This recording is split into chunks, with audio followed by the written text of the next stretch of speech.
Bonsoir et merci de nous retrouver pour ce nouveau point sur l'actualité. Et on commence ce journal par une bonne nouvelle. La route du littoral devrait être ouverte à la circulation dès demain matin.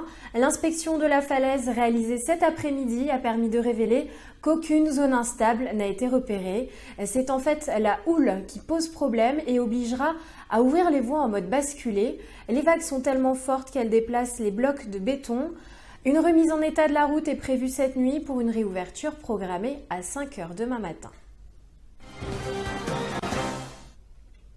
Conséquence directe de la fermeture de la route du littoral, les stations-service sont en rupture de carburant.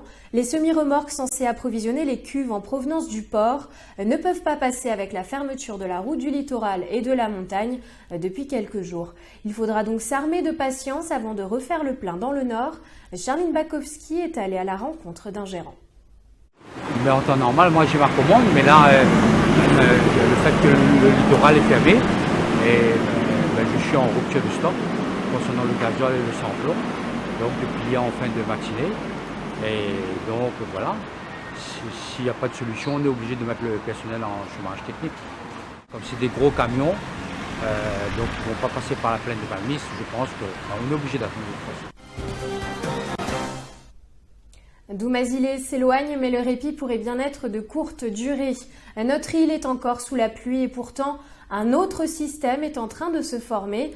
Des spécialistes de la météo ont repéré une nouvelle formation à 1500 km au nord-est de la Réunion et qui pourrait intéresser notre île dans le courant de la semaine prochaine. La pluie, justement, n'a pas fini de faire couler les rivières et les radiers.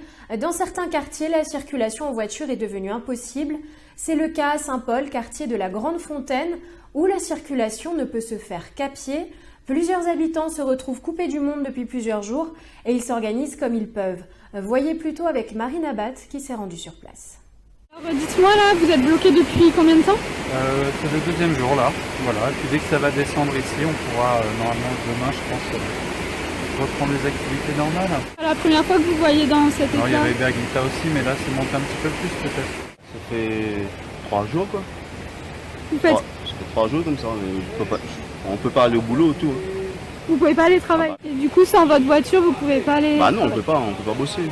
Je regarde la situation. Il y a une voiture qui nous rejoint. Ah, vous avez une voiture jusque là et une autre jusque là? Voilà. D'accord, c'est système D? Système D. C'est la fin de ce journal, merci de nous avoir suivis. L'actualité revient dès demain midi avec Oriana Annonay.